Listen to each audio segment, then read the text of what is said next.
Have you ever thought about how quickly a normal evening can turn into a nightmare? One moment you're living your regular life, making plans, thinking about tomorrow. The next moment you simply cease to exist. No goodbye, no warning, just gone.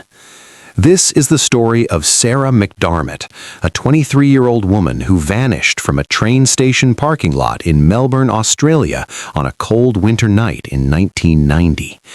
What happened to her in those final moments has remained one of Australia's most haunting mysteries for over 35 years. Tonight, we're going to walk through every detail of that night, examine the evidence that was left behind, explore the theories about what happened, and try to understand why, after more than 3 decades, Sarah's family still doesn't know where their daughter is. You're watching Hidden Chronicles. More than just a channel, it's a community of truth seekers. Subscribe to stay informed, share to help others discover the truth, and join the discussion in the comments. Together, we uncover what's hidden. It's July 11th, 1990. For those of you in the United States, remember that Australia's seasons are opposite to ours. While Americans were enjoying summer barbecues and beach vacations, Australians were in the middle of winter. In Melbourne, the evenings got dark early, and the cold wind coming off Port Phillip Bay could cut right through you. Sarah MacDiarmid, a vibrant 23-year-old woman with her whole life ahead of her, was doing something completely ordinary that Wednesday night. She was playing indoor tennis with friends at a sports centre in Caulfield, a suburb in Melbourne's southeast. Sarah loved sports. She was athletic, energetic, and social. Tennis nights were a regular part of her weekly routine, something she looked forward to. After the game ended around 9:30 in the evening, Sarah said goodbye to her friends. She was tired but happy. She'd played well, had some laughs, and was ready to head home. She walked to Caulfield Railway Station, just a short distance from the sports center, and caught a train bound for Frankston, a coastal suburb further south. The journey would take about 40 minutes, passing through several stations before reaching her stop at Kananook, where she had parked her car earlier that day. Now, let me paint you a picture of Kananook Railway Station in 1990. This wasn't a busy, well-lit urban transit hub. This was a quiet, suburban station on the outskirts of Melbourne's metropolitan area. The car park was small, dimly lit, and at 10:20 at night in the middle of winter, it would have been almost completely deserted. There were no security cameras. This was 1990, remember. CCTV wasn't common in suburban areas like it is today. There was no real-time monitoring, no digital footprint, no cell phone towers tracking movements. If something happened to you in a place like this, the only witnesses would be the people physically present at that moment. Sarah's train pulled into Kananook Station at approximately 10:20 p.m. A few other passengers got off with her, but they quickly dispersed into the night, heading to their own cars or walking to nearby homes. Sarah was seen walking through the station exit and into the car park. She was alone. She was carrying her tennis bag and equipment. She was heading toward her car, a red Honda Civic that she had recently purchased. It was her first car, and she was proud of it. The Honda was parked in the car park, roughly 75 meters from the platform. It should have been a simple walk, 90 seconds, maybe 2 minutes at most. But Sarah MacDiarmid never made it home that night. The next morning, Thursday, July 12th, Sarah's parents, Peter and Sheila MacDiarmid, woke up expecting to see their daughter at breakfast. Sarah still lived at home with her parents and her younger brother, Alistair, in their family house in Frankston. She was a homebody in the best sense of the word, close to her family, especially her brother. When Sarah wasn't in her room that morning, her parents initially weren't alarmed. Maybe she'd left early for work. Maybe she'd stayed over at a friend's place. But as the morning wore on and they couldn't reach her, concern began to creep in. By midday, when Sarah still hadn't contacted them and wasn't answering calls, that concern turned to genuine worry. Peter and Sheila drove to Kananook Station, the last place they knew Sarah had been. What they found made their blood run cold. Sarah's red Honda Civic was still sitting in the car park, exactly where she had left it the previous morning. The car was locked. It hadn't been moved. Sarah's car keys, house keys, and wallet were nowhere to be found. But something was terribly wrong. Near the car, police would later discover evidence that sent chills down the spines of everyone involved in the investigation. Peter and Sheila immediately reported their daughter missing. Within hours, Victoria Police had officers at the scene. What they found turned a missing person case into something much darker. Around Sarah's parked Honda Civic, investigators discovered several disturbing pieces of evidence. First, there were drag marks in the dirt and gravel leading away from the car toward a heavily wooded area of bushland adjacent to the car park. These weren't subtle marks. These were clear signs that something heavy had been dragged forcibly across the ground. Second, there was blood. Not a large pool, but enough to indicate that someone had been injured, that violence had occurred at this spot. Forensic analysis would later confirm that the blood was consistent with Sarah's blood type. Third, Sarah's cigarette lighter was found on the ground near the car. Sarah was a smoker, and this lighter was something she always kept with her. The fact that it was on the ground suggested a struggle, items falling or knocked from her hands during an altercation. And fourth, perhaps most chilling of all, witnesses would later come forward reporting that they had heard sounds coming from the Kananook Station car park around 10:30 that night. One witness, who lived relatively close to the station, reported hearing what sounded like a woman's voice shouting, "Give me back my keys." This was followed by screams, sharp, terrified screams that cut through the cold winter night. This witness, unfortunately, didn't investigate at the time. In retrospect, this is heartbreaking, but we can't judge too harshly. How many of us have heard strange noises at night and convinced ourselves it was nothing? How many times have we heard something unusual and chosen not to get involved? This witness would carry guilt for the rest of their life, wondering if they could have saved Sarah MacDiarmid if they had just called the police or gone to investigate. Victoria Police immediately launched a massive investigation. This wasn't treated as a simple missing person case. From day one, based on the physical evidence at the scene, this was investigated as an abduction and likely murder. Over 250 police officers were deployed to search the area surrounding Kananook Station. They brought in search and rescue teams, police dogs, helicopters with thermal imaging, and volunteers from the local community. For 21 days straight, they searched. They combed through the dense bushland behind the station. They searched along the nearby coastline of Port Phillip Bay. They dragged bodies of water. They searched abandoned buildings and empty lots throughout Frankston area. They found nothing. No body, no additional evidence, no witnesses who had seen anything definitive. Sarah MacDiarmid had simply vanished into thin air. Her family was devastated. Peter and Sheila held press conferences, pleading for information. They appeared on television news programs. They distributed flyers with Sarah's photograph throughout Melbourne. The media coverage was extensive.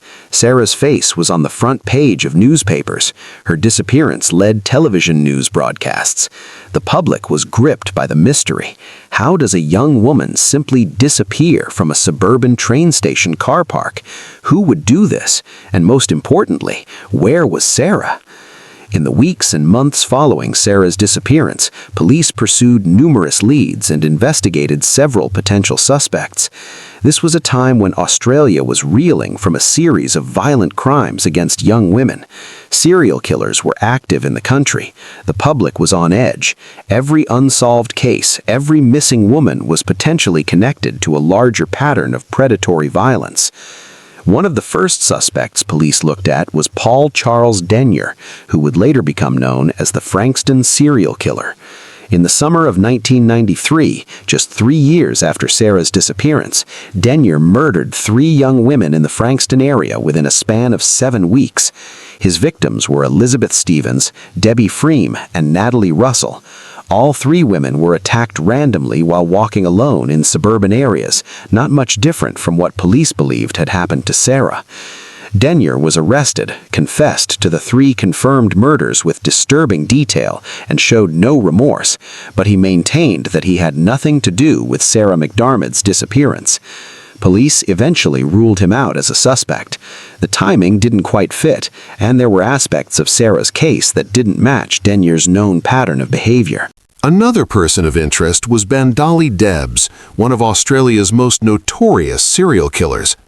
Debs murdered 3 people in Melbourne in the late 1990s and was suspected in numerous other cases. Police investigated whether Debs could have been responsible for Sarah's disappearance, but again, there was no concrete evidence linking him to the case. The investigation hit dead end after dead end. Without a body, without a murder weapon, without clear witnesses who had seen the attacker, the case went cold. But here's the thing about cold cases involving families who never got answers. They never truly go cold for the people left behind. For Peter and Sheila MacDiarmid, every single day for the past 35 years has been consumed by questions. Where is their daughter? What happened in those final moments? Did she suffer? Is she buried somewhere waiting to be found? Or was her body disposed of in a way that means she'll never be recovered? These questions have haunted them for decades. Sheila MacDiarmid would later say in interviews that contrary to what people might expect, the pain doesn't diminish with time. It actually gets worse. In the immediate aftermath of a tragedy, you're in shock. Your brain protects you to some degree. You're running on adrenaline, dealing with police, organizing searches, doing interviews. But as the years pass and there's still no resolution, the weight of the unknown becomes heavier and heavier. You watch your friends' children grow up, get married, have children of their own. You watch the world change and move forward, and your child is frozen in time, forever 23 years old, forever missing. In 2004, 14 years after Sarah's disappearance, the Victorian government announced a $1 million reward for information leading to a conviction in her case. $1 million.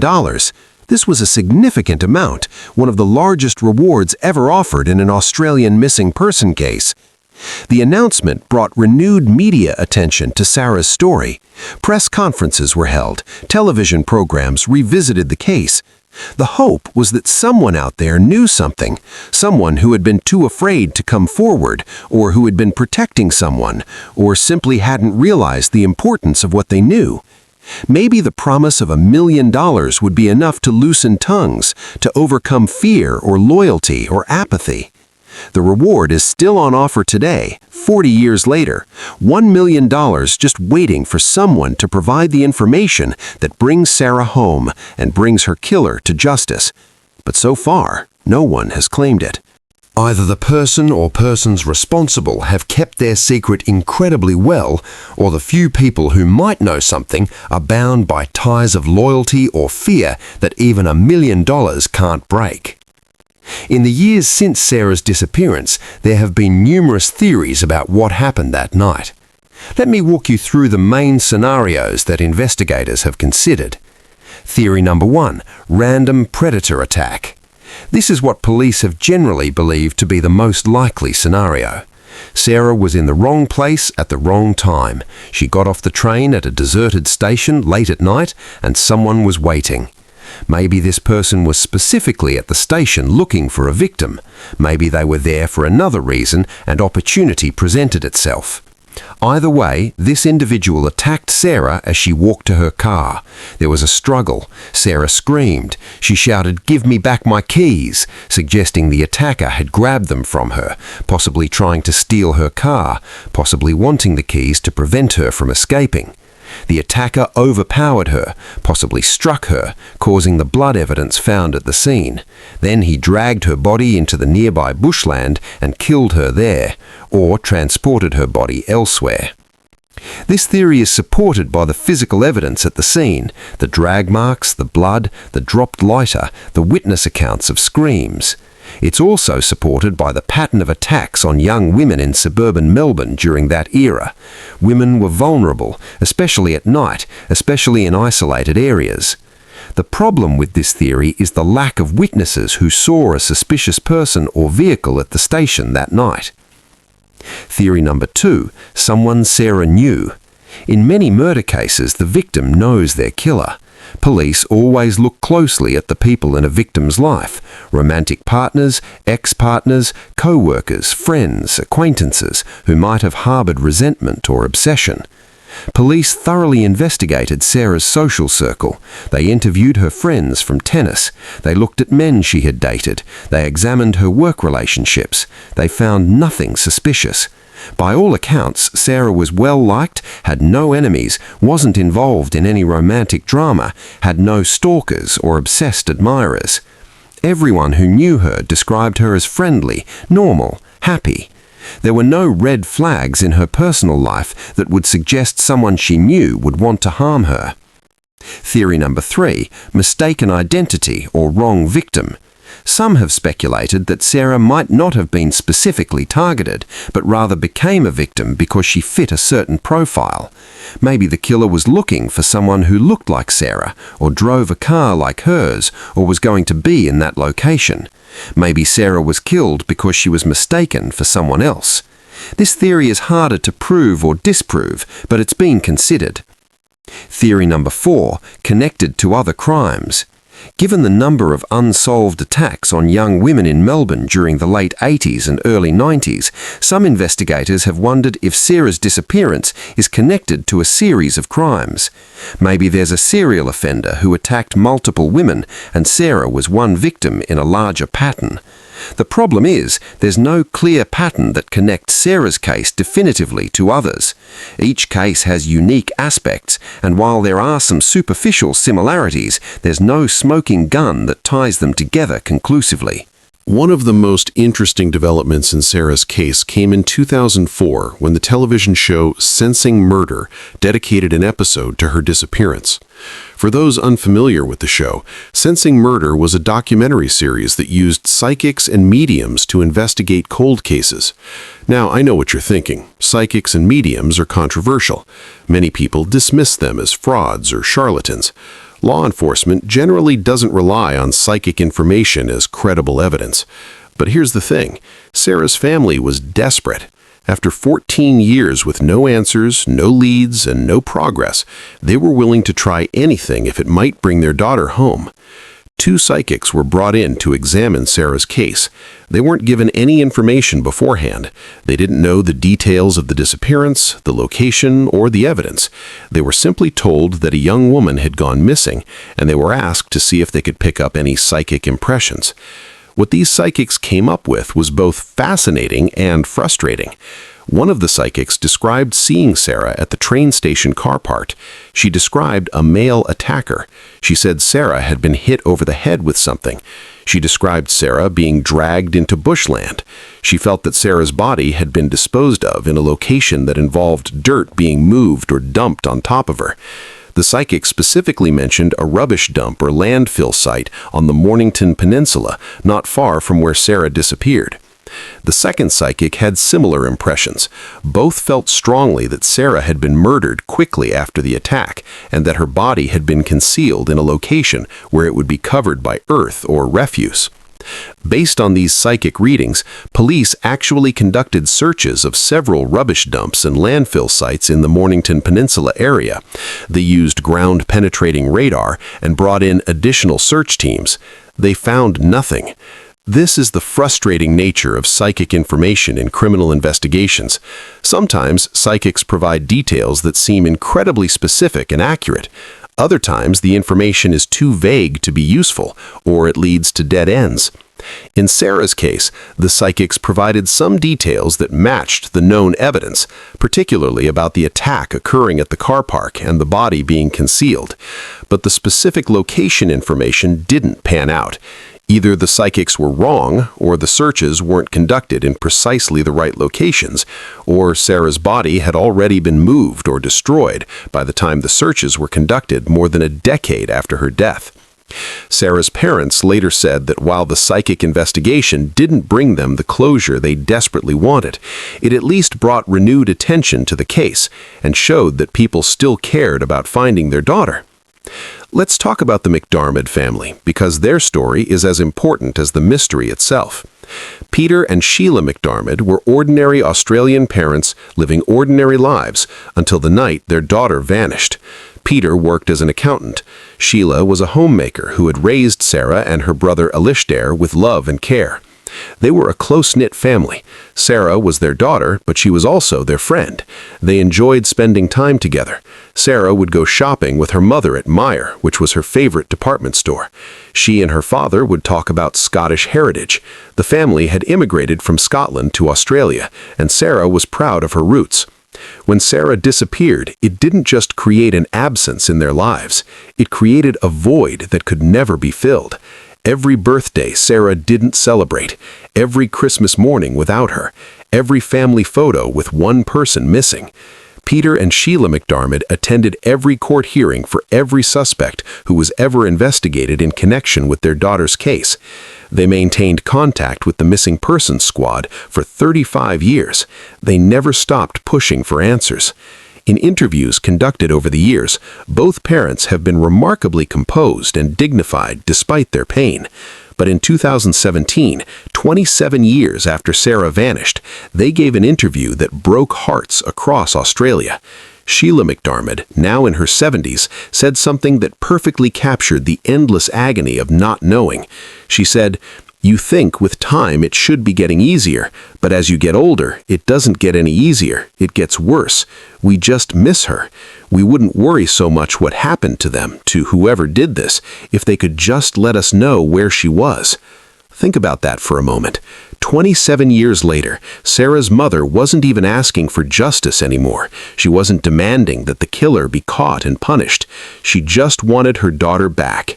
Even if it was just remains, even if it was just ashes, she wanted to be able to visit a grave. She wanted to be able to say goodbye properly. She wanted to give Sarah a proper burial with family and friends, with flowers and prayers and dignity. Peter MacDiarmid echoed his wife's sentiments. He said, "The time for penalties, 27 years down the track, you're moving past that. We want to find out what happened so we get some finality. We'd like her back, even if it was remains, ashes, whatever. We'd like her back." This is what unsolved cases do to families. They rob them not only of their loved one, but of closure, of the ability to properly grieve and eventually heal. It's a special kind of torture, this not knowing. It's why families of missing persons often say that in some ways it's worse than if their loved one had definitely died. At least with death, terrible as it is, there's finality, there's a funeral, there's a grave to visit, there's a closing of a chapter, even if the book of that person's life ended far too soon. With a missing person who's never found, every day is Schrodinger's nightmare. Your loved one is simultaneously dead and alive, present and absent, gone forever, and possibly coming home tomorrow. Sarah MacDiarmid's brother Alastair has largely stayed out of the public eye over the years. He was younger than Sarah, and losing his big sister devastated him. Friends of the family have said that Alastair struggled tremendously with Sarah's disappearance. He grew up without his sister. He got married without her there. He had children of his own, Sarah's nieces and nephews who will never meet their aunt. The ripple effects of Sarah's disappearance have touched every aspect of the MacDiarmid family's life for 35 years. Every milestone, every celebration, every ordinary Tuesday afternoon carries the weight of her absence. In 2017, the Kingston City Council, which governs the area where Kananook Station is located, worked with the MacDiarmid family to install a memorial plaque at the station in Sarah's honor. A small plaque had been placed years earlier, but it had become worn and weathered. The family had actually requested that they be allowed to take the original memorial stone home with them. Peter and Sheila were getting older, and making the trip to Kananook Station was becoming physically difficult for them. They wanted to have something from the place where their daughter was last seen, something they could keep close to home. The council agreed and installed a beautiful new plaque to ensure that Sarah's memory would continue to be honored at the station. The plaque reads simply, "In memory of Sarah MacDiarmid, last seen here July 11th, 1990, forever loved, forever missed." Detective Inspector Tim Day of the Victoria Police Missing Persons Squad has been one of the primary investigators on Sarah's case in recent years. In interviews, he has expressed confidence that the case can still be solved. He has said, 27 years certainly makes it difficult, but one thing I've certainly learned in my time as an investigator is that all cases are solvable. Detective Day has reviewed all the evidence from 1990. He studied the forensic reports, the witness statements, the timeline of events. He firmly believes that there are people out there who know what happened to Sarah MacDiarmid. He says, "I'm pretty satisfied that there are a number of people who may well have seen the killer and/or seen the commencement of the attack." This is crucial. Detective Day isn't saying he believes someone might have seen something. He's saying he's pretty satisfied, confident, that people did see something. Maybe they didn't realize what they were seeing at the time. Maybe they saw a car leaving the car park quickly. Maybe they saw a person acting strangely. Maybe they saw someone they knew in an area where they wouldn't normally expect to see them. Maybe, in the 35 years since that night, they've put pieces together in their minds. Maybe they've had suspicions. Maybe they've been afraid to come forward. Detective Day's message to these people is simple. It's never too late. Come forward. Tell us what you know. You might think your information isn't important, but you might be wrong. You might have the one piece of the puzzle that finally solves this case and brings Sarah home. One of the theories that has persisted over the years is that Sarah might have been the victim of an opportunistic attack by someone who was at the train station for a completely different reason. Maybe this person was there to steal cars.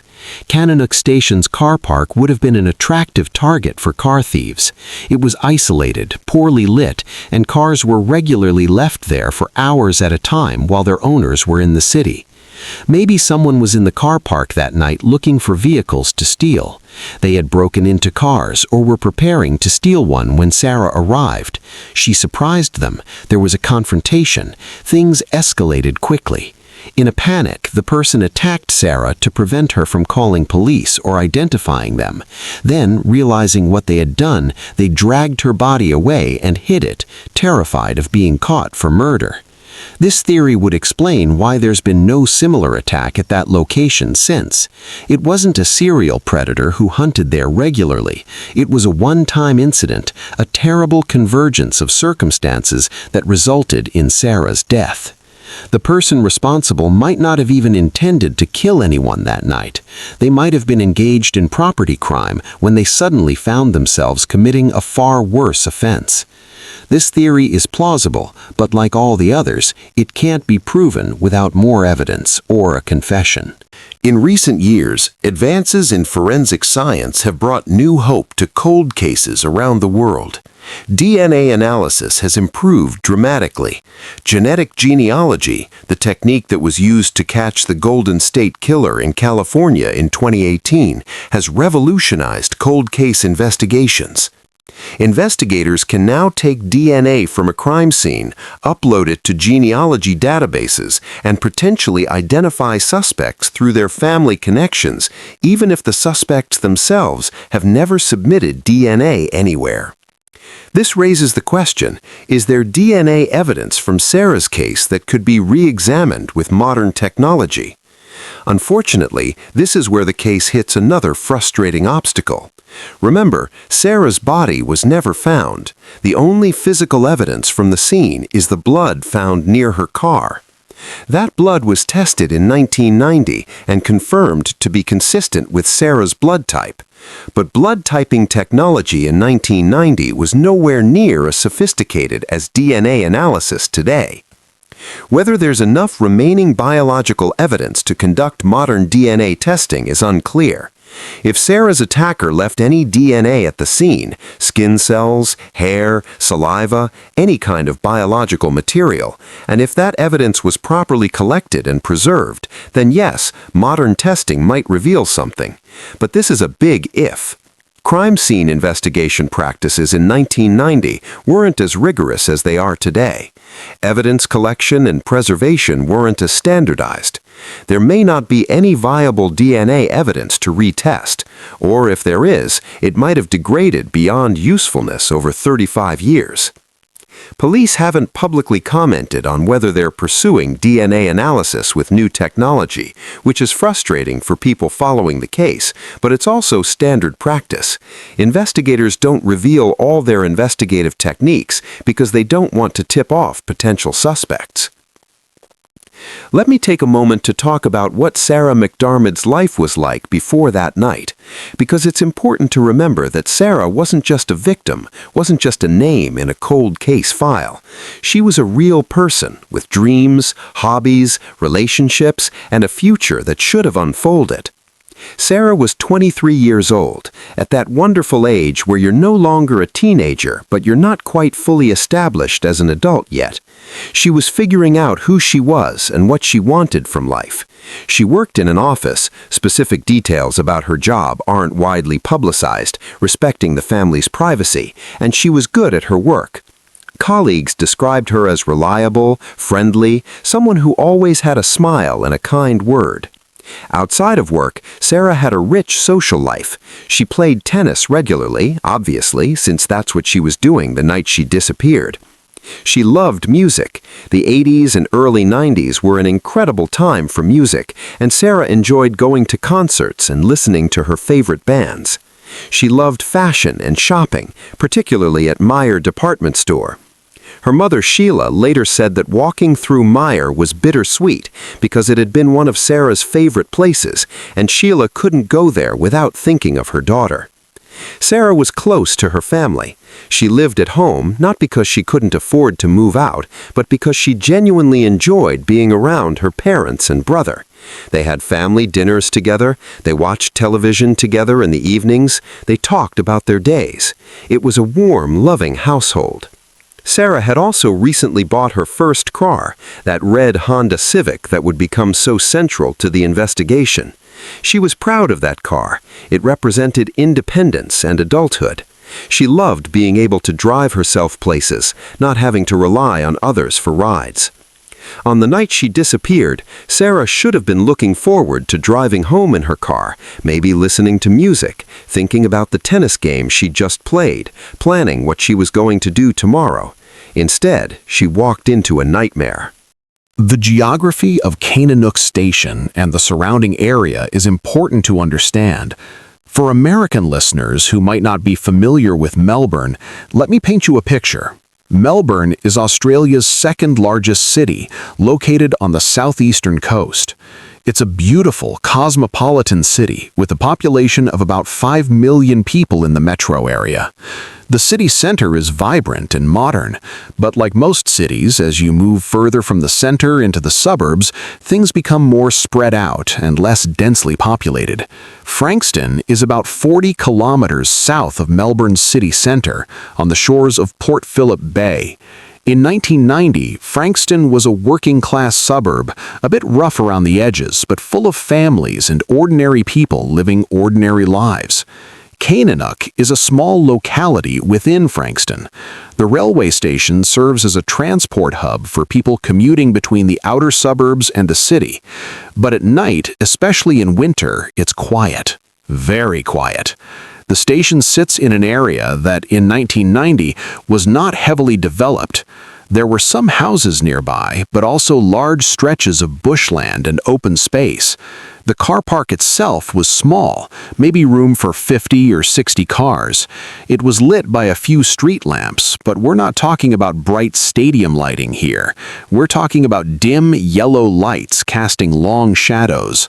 Beyond the car park, dense scrub and bushland extended for quite a distance before you reached more developed areas. This bushland is significant because it provided the perfect place to conceal a body. You could drag someone 50 meters into those trees and undergrowth, and they might not be found for years, if ever. Wildlife, weather, and time would do their work. The terrain was rough enough that even with 250 police officers searching, it would be nearly impossible to cover every square meter thoroughly. Now, I want to address something that often comes up in cases like this, especially cases involving young women: victim blaming. After Sarah disappeared, there were unfortunately some people who questioned whether she had made poor choices that night.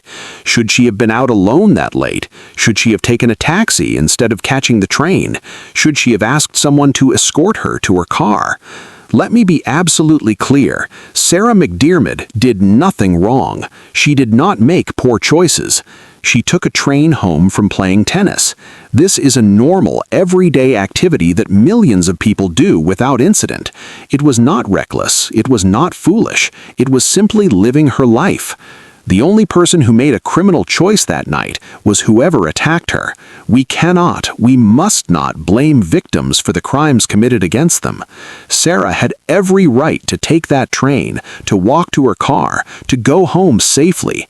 The fact that someone violated that right, that someone attacked her, is on them and them alone.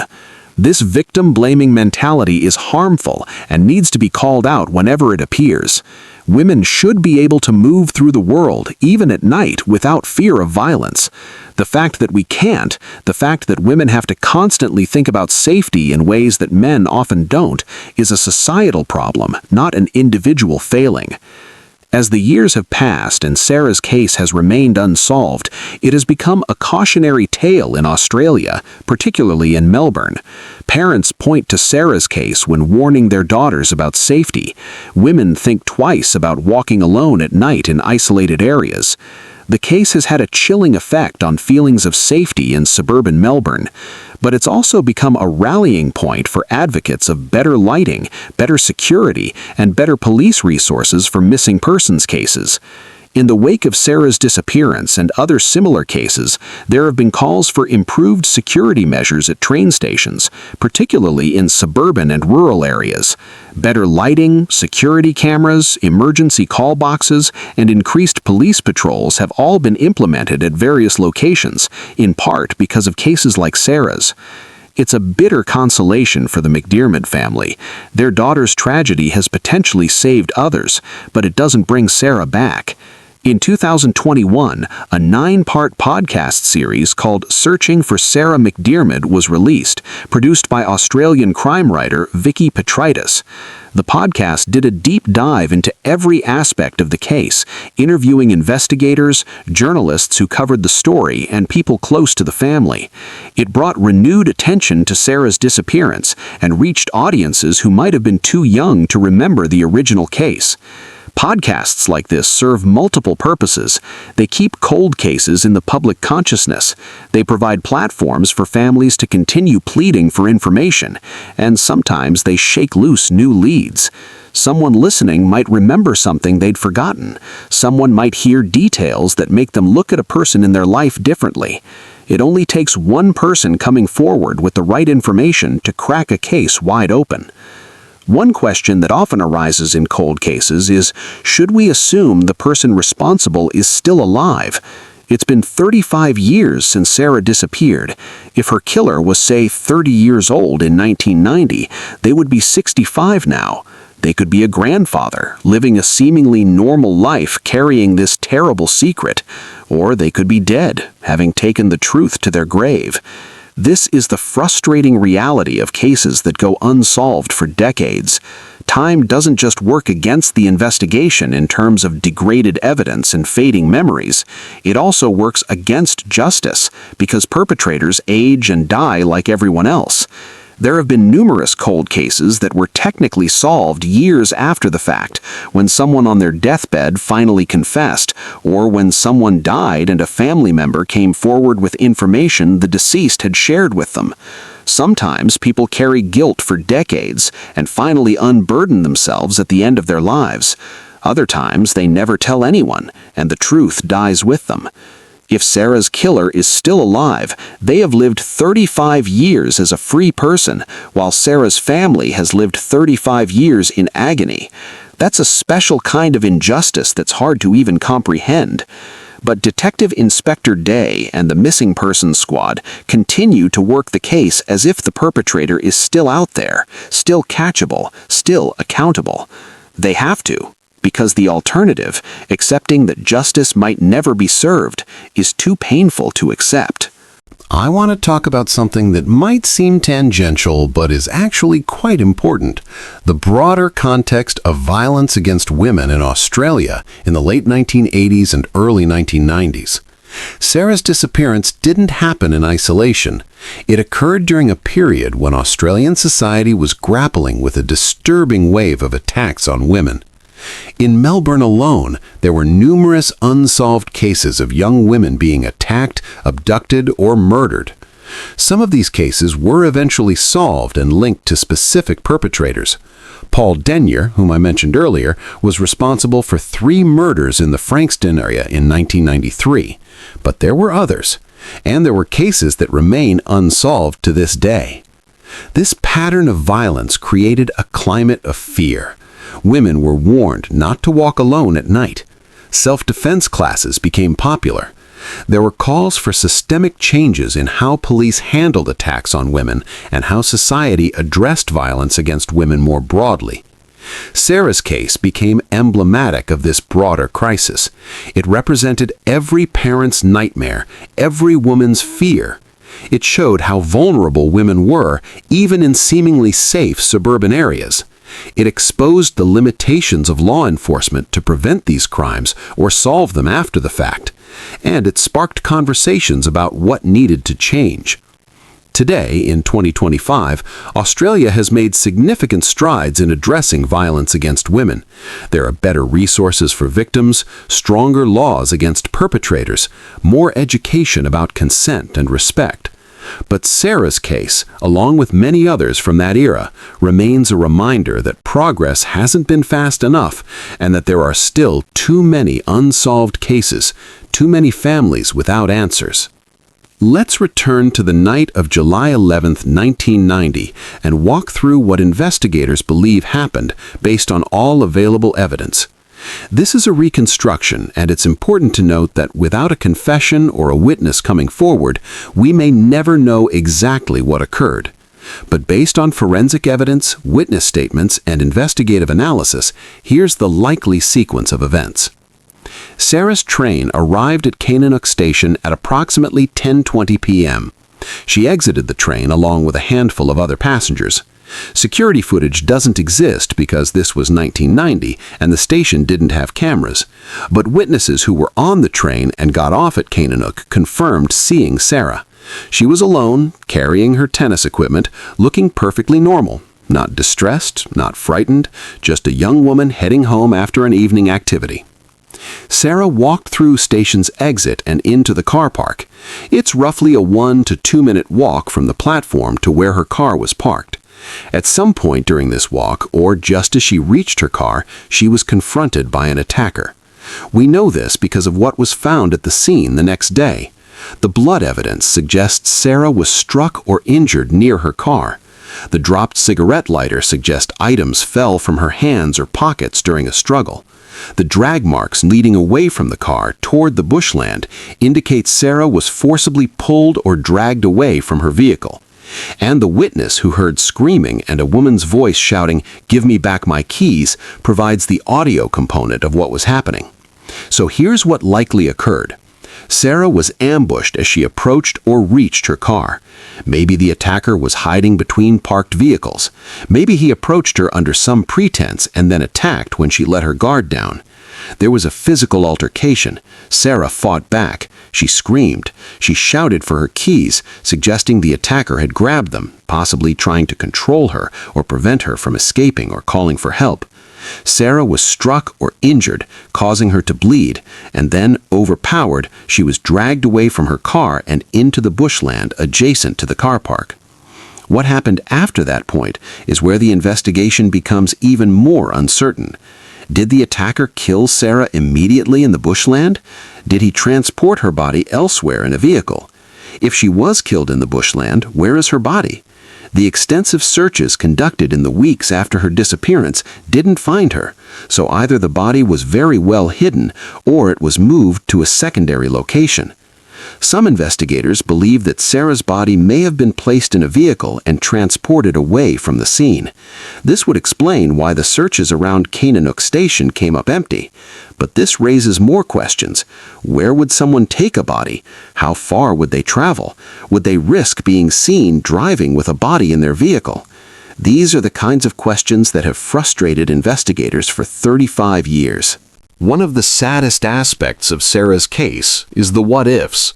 What if the train had been delayed and Sarah had arrived at the station 15 minutes later or earlier? What if she had decided to drive to tennis that night instead of taking the train? What if she had asked a friend to wait with her at the station? What if the witness who heard the screams had immediately called the police? What if there had been security cameras at the station? What if the car park had been better lit? What if? These questions torment families of victims. They replay the events in their minds, imagining different choices, different timing, different outcomes. But the truth is, none of those what-ifs are Sarah's fault or her family's fault. The only person responsible for what happened is the person who chose to attack her. Everything else is just the cruel randomness of being in the wrong place at the wrong time. Sarah couldn't have known that on that particular night, at that particular moment, someone dangerous would be at Kananook Station. She couldn't have predicted that a routine activity, something she'd done countless times before without incident, would end in tragedy. She was simply living her life, and someone took that from her. As we approach the end of this story, I want to bring us back to the present day, to 2025, 35 years after Sarah vanished. The case remains open and active. The $1 million reward remains on offer. Detective Inspector Day and his team continue to review evidence and follow up on any new leads that come in. Advances in technology continue to provide new investigative tools that weren't available in 1990. And Sarah's family continues to wait, to hope, and to grieve. Peter and Sheila MacDiarmid are now in their 80s. They've lived more than half their lives without their daughter. They've aged while Sarah remains forever 23 in photos and memories. The pain they carry is unimaginable to those of us who haven't experienced it.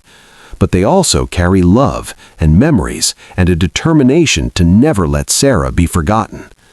They want the world to know that Sarah wasn't just a victim in a cold case file. She was a daughter, a sister, a friend. She was a young woman who loved tennis and music and shopping at Meijer. She was someone who made her family laugh. She was someone who had hopes and dreams.